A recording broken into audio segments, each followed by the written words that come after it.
Bonjour les filles, c'est Cynthia, j'espère que vous allez toutes bien. Donc, ma rétrospective.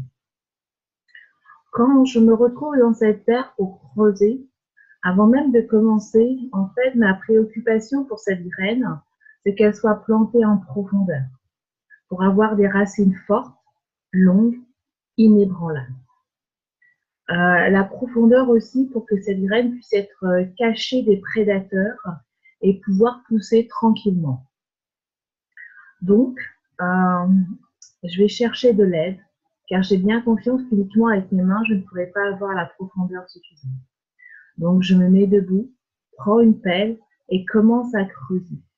Et quand le trou me semble suffisamment profond, je me mets à genoux, prie pour recevoir cette graine avec révérence, et je tends mes bras vers le ciel pour la récupérer des mains de notre Seigneur. Je la prends délicatement entre mes mains, toujours pour la protéger, et la dépose avec la main droite et ensuite je souffle dessus à 3 reprises et je la recouvre d'un monticule de terre. Quand, je deviens la graine, je m'étends d'abord dans la profondeur du sol et ensuite tout autour de moi, sans jamais sortir de terre. J'ai besoin d'être bien accroché pour ne pas être arraché. Ce processus d'enracinement prend beaucoup de temps. Rien ne se voit à l'extérieur, mais je pousse et m'étends dans cette terre. Et soudainement, vient le moment de sortir. Je me sens éblouie par la lumière qui est autour de moi. Et petit à petit, je pousse tranquillement et deviens un arbre qui porte euh, diverses fruits de couleurs, de différentes couleurs, bons, juteux, appétissants. Et il y a aussi des petits oiseaux sur les branches. Et en fait, je décroche un des fruits de l'arbre et, euh, et je le goûte. Et son goût est merveilleux, me vivifie. Et le fruit est tellement juteux que cela coule partout sur moi. Et là, en fait, je décroche d'autres fruits de l'arbre pour en donner à quelques personnes qui sont autour de moi, qui en mangent et apprécient. Et il y a de plus en plus de gens qui viennent et de moi-même, je ne peux plus décrocher les fruits.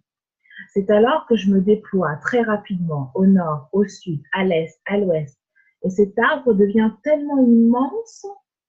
Et en fait, c'est le moment que j'ai préféré, c'est quand je vois et je sens le vent, ce vent violent souffler à travers les branches vertes de l'arbre que je suis.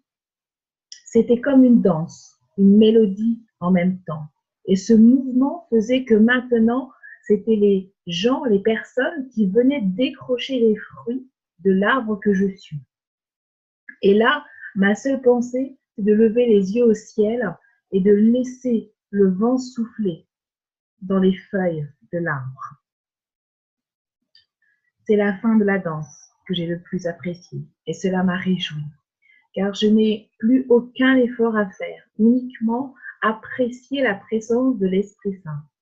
C'est tout, uniquement me délecter de ce vent qui passe dans mes feuilles. Je ne me préoccupe pas des multitudes de personnes qui venaient vers l'arbre en mangeant pour manger les fruits. Mes yeux étaient fixés sur le ciel et tous mes sens sur le vent. Donc je crois que c'est avoir mon focus sur Jésus et être de plus en plus à l'écoute du Saint-Esprit. Et je crois que pour moi, c'est ça la clé. Et que le reste se fera parce que c'est lui, notre Seigneur, qui le fera. Voilà, belle semaine à tous.